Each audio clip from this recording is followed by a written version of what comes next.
Basura ang lumalabas sa bibig ni Presidential Communications Office Undersecretary Claire Castro. Yan ang maanghang na pahayag ni Vice President Sara Duterte. Giit ng pangalawang Pangulo, nakakahiya sa buong mundo na ganyan ang klase ng taong nagsasalita para sa tanggapan ng Pangulo. Si Jason Rubrico sa balita. Hindi na napigilan pa ni Vice President Sara Duterte na muling banatan si Presidential Communications Office Undersecretary Claire Castro sa harap ng sunod-sunod itong patutsada. Sa pinakabagong yugto ng bangayan, kinontra ni VP Sara ang pahayag ni Castro na tila wala na siyang magandang nasasabi tungkol sa administrasyon ni Pangulong Ferdinand Marcos Jr.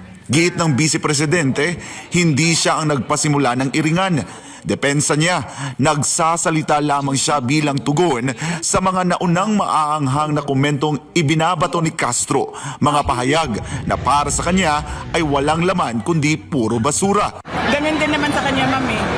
Sumasagot lang naman ako sa kanya. Hindi ako tao na kilala na unang nakikipag-away. Lagi ako ay sumasagot lang. At sinabi ko na yan dati, sabi ko ano pa bang na-expect natin sa pinsan ni Franz Castro na si Claire Castro. Parang ano lang yan, ma'am, parang sinasabi nila sa computer, garbage in, garbage out.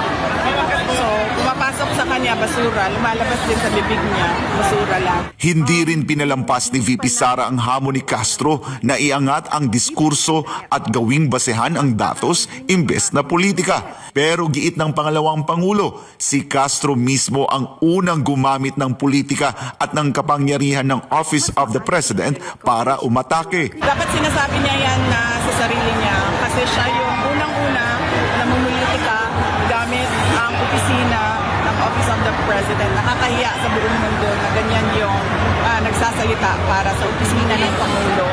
At ano ba yung sinabi niya? Dagdag pa ni VP Sara, kaya't puro pag-atake umano ang ginagawa ni Castro laban sa mga hindi kaalyado ng Pangulo ay dahil wala itong maibalitang nagagawa ni Marcos Jr. para sa bansa. Dapat niya sabihin sa sarili niya, dapat siya pumunta sa harap ng salamin at sabihin niya yan na ngayong araw na ito ay hindi na ako aatake sa mga kalaban ng aking boss at ang sasabihin ko lang ay ang mga ginagawa ng aking boss para sa bayan. Apparently, wala kasing ginagawa yung CBTM para sa ating bayan. Kaya wala din masabi yung tagapagsalita. So sabi ko nga, garbage in, garbage out. Okay.